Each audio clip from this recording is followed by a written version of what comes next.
सबसे पहले तो happy Diwali to all my viewers, investors and audience. मैं आज इस वीडियो में आपको ये बताने वाली हूँ कि आपको 9 कैरेट का गोल्ड कभी नहीं खरीदना चाहिए। हाँ, अगर ज्वेलरी के पर्पज से खरीद रहे हो, पहनने का बहुत ज्यादा शौक है, तो आप बाय कर सकते हो। बट मेरा पर्पस मतलब मैं अपना पॉइंट ऑफ व्यू आपको देना चाहूंगी। मेरा जो व्यू है मैं बताना चाहूंगी कि आपको 9 कैरेट का गोल्ड क्यों नहीं बाय करना चाहिए।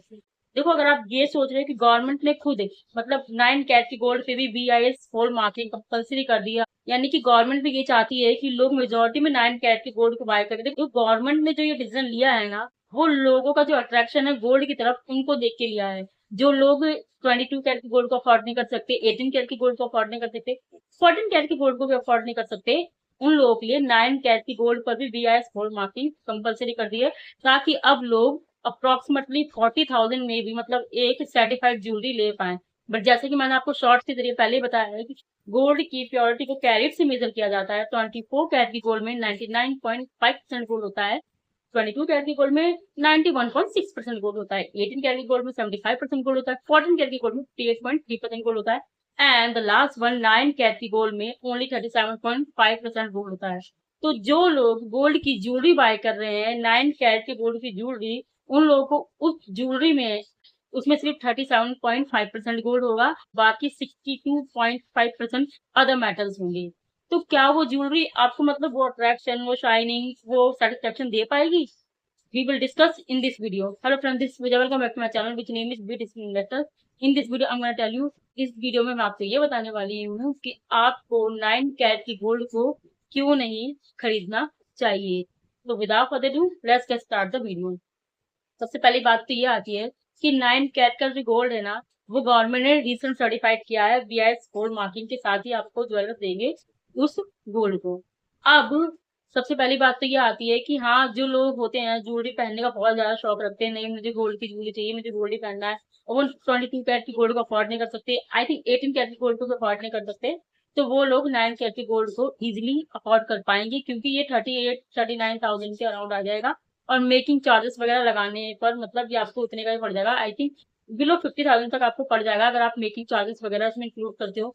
क्योंकि जो मेकिंग चार्जेस होते हैं वो 10 ग्राम की गोल्ड के ही लगेंगे उस पर। अगर आप 40,000 तक की कोई ज्वेलरी बाय करते हो 9 कैरेट पे, तो उस पर 4,000 यानी 1 ग्राम तक का मेकिंग चार्जेस लगता है। 4,000 के जो मेकिंग चार्जेस है वो लगेंगे। अब मैंने आपको पहले ही बताया कि गोल्ड की ज्वेलरी जो होती है उस पर 2 टाइम्स GST लगता है। पहला GST लगता है जो आपने गोल्ड की ज्वेलरी बाय की 10 ग्राम उस पर, दूसरा GST लगता है मेकिंग चार्जेस पर। तो ये आप खुद ही कैलकुलेशन कर लो। पहला GST लगता है 2% आई थिंक, और जो दूसरा मेकिंग चार्जेस GST है वो लगता है 20%। तो जिस तरह से आपको गोल्ड की ज्वेलरी एक्सपेंसिव पड़ सकती है, 9 कैरेट की गोल्ड की ज्वेलरी अगर आप बाय करते हो, तो उसमें भी ना आप ज्वेलर को फायदा करा रहे हो, क्योंकि वो तो मेकिंग चार्जेस नहीं लगाएंगे जितने मेकिंग चार्जेस वो 22 कैरेट की गोल्ड पे लगाते हैं, 18 कैरेट की गोल्ड पे लगाते हैं, और GST भी आपको उतना ही पे करना पड़ेगा। हाँ, वो अलग बात है कि आपकी गोल्ड का जो अमाउंट है वो कम है, तो उसके अकॉर्डिंगली आपको मेकिंग चार्जेस एंड GST भी कम पे करने पड़ेंगे।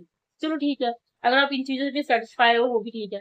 बट 9 कैरेट का जो गोल्ड होता है, जैसे मैंने बताया आपको, 37.5% गोल्ड होता है। यानी कि आप 10 ग्राम की कोई भी ज्वेलरी बनवाते हो ज्वेलर से, तो उसमें 37.5% ही गोल्ड होगा, 62.5% उसमें अदर मेटल्स होंगे। अब जरूरी नहीं है सिल्वर से कोई ऐड करने से रहा, उसमें एल्यूमिनियम भी हो सकता है, उसमें आई थिंक पीतल भी हो सकता है, और उसमें आयरन भी हो सकता है। अगर आपने रिसेंट 9 कैरेट की ज्वेलरी को बाय किया है, तो उसे कम से कम 1 साल की होल्ड करके रखो।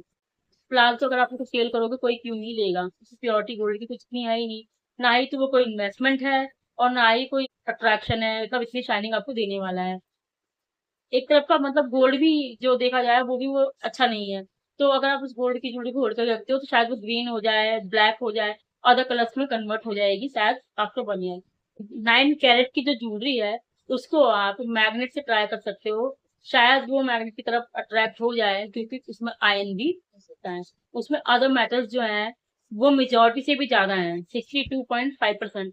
तो जो 9 कैरेट की ज्वेलरी है ना आप ले रहे हो ना, वो कम्प्लीटली वेस्ट ऑफ मनी है। 40,000 भी क्यों वेस्ट कर रहे हो अपने, 50,000 भी 9 कैरेट की ज्वेलरी पर। ज्वेलरी का शौक रखते हो, जो लोग ज्वेलरी का शौक रखते हैं, पैशन रखते हैं, जिन्हें पहनना पसंद है, but 22 carat, 18 carat, 14 carat afford नहीं कर सकते, तो 9 कैरेट की ज्वेलरी को पहनकर खुद को खुश कर सकते हैं।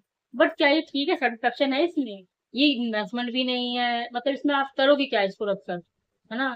मतलब जो लोग समझदार है, मतलब मेरे पॉइंट ऑफ व्यू से अगर मैं बोलना चाहूँ, जो लोग समझदार है शायद ही वो ना खरीदे 9 कैरेट गोल्ड, क्योंकि 40,000 50,000 भी किसी के पास इतने फालतू नहीं है 2025 में वेस्ट करने के लिए।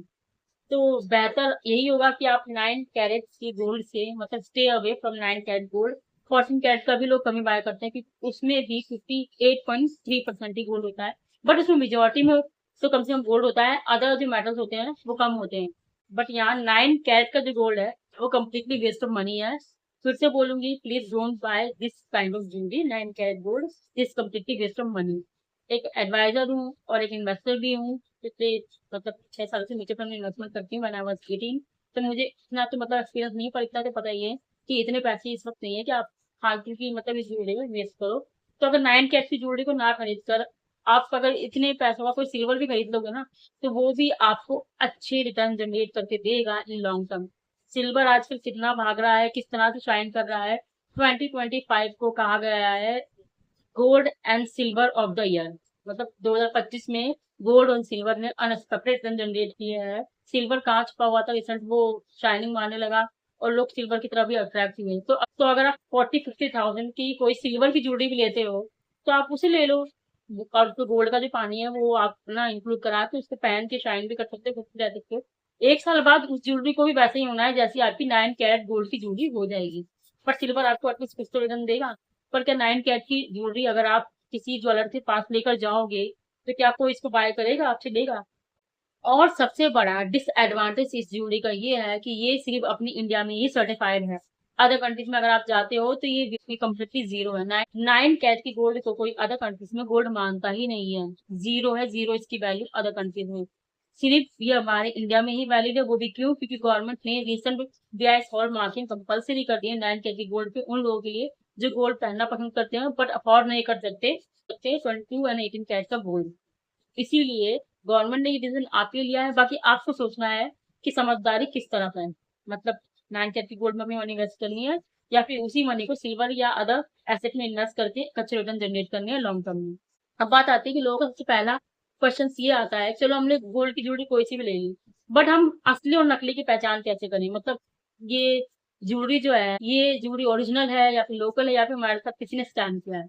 देखो, ये जो भी ज्वेलरी आप बाय करते हो किसी भी ज्वेलर से लेते हो, पहली बात तो उस पर बीआईएस हॉल मार्किंग कंपलसरी है। बट आजकल बीआईएस हॉल मार्किंग जो लोगो है वो भी बहुत ज्यादा कॉपी हो रहा है, इसको भी पहचानना बहुत मुश्किल है। तो उसमें एक नंबर आता है HUID नंबर। कैसा होता है? अगर आप 22 कैरेट की कोई ज्वेलरी बाय करते हो तो उस पर 22K916 लिखा होगा, यानी कि 22 कैरेट का ये गोल्ड है एंड 91.6% इसमें गोल्ड है। अगर आप 18 कैरेट की कोई ज्वेलरी बाय करते हो उस पे HUID नंबर होगा 18K75, यानी कि ये 18 कैरेट का गोल्ड है, इसमें 75% गोल्ड है।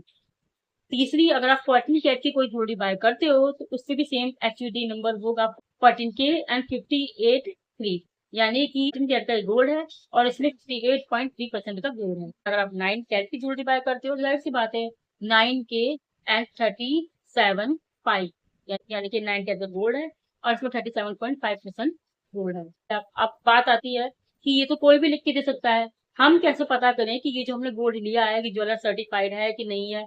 गोल्ड की ज्वेलरी पे तो कोई भी कुछ भी लिख के दे सकता है। तो उसके लिए बहुत ही बेस्ट ऑप्शन है BIS कैश ऐप के लिए। BIS का ऐप आता है, आप उसे डाउनलोड कीजिए और उस पे जाके वेरीफाई पे जाके HUID नंबर डालिए, ज्वेलरी की पूरी डिटेल आपके सामने आ जाएगी, कितने कैरेट का गोल्ड आपने लिया है, किस ज्वेलर से लिया है, ज्वेलरी की जो भी डिटेल्स है, सर्टिफाइड गोल्ड है या नहीं है, या फिर पूरा वो ऐप बता देगा। तो ये अच्छा तरीका है अपनी गोल्ड की ज्वेलरी को पता करने का कि सर्टिफाइड गोल्ड आपने लिया है कि नहीं लिया है। ज्वेलर जो है वो कोई फ्रॉड तो नहीं कर रहा है, कोई स्कैम तो नहीं कर रहा है आपके साथ, आपकी ज्वेलरी सर्टिफाइड है कि नहीं है, और 9 कैरेट गोल्ड में आपको इन्वेस्ट करना है कि नहीं करना वो तो आपका पॉइंट ऑफ व्यू है। मैंने आपको बता दिया आपको 9 कैरेट की गोल्ड में क्यों इन्वेस्ट नहीं करना चाहिए। तो वीडियो कैसा लगा हो please like and subscribe my YouTube channel, press the bell icon so that you can get notification of new video. सबसे पहले नोटिफिकेशन के लिए बेल आइकन प्रेस करना मत भूलना। सबसे पहले नोटिफिकेशंस के लिए बेल आइकन प्रेस करना मत भूलना। गलती से चैनल पर आ गए हो तो प्लीज लाइक तो कर लो, सब्सक्राइब चैनल कर लो, और वैल्यूएबल नॉलेज के लिए, वीडियो के लिए, जानकारी के लिए बेल आइकन पे प्रेस कर लो ताकि जो नोटिफिकेशन है वो टाइम टू टाइम आप तक पहुंचती रहे। तब तक लिए बाय।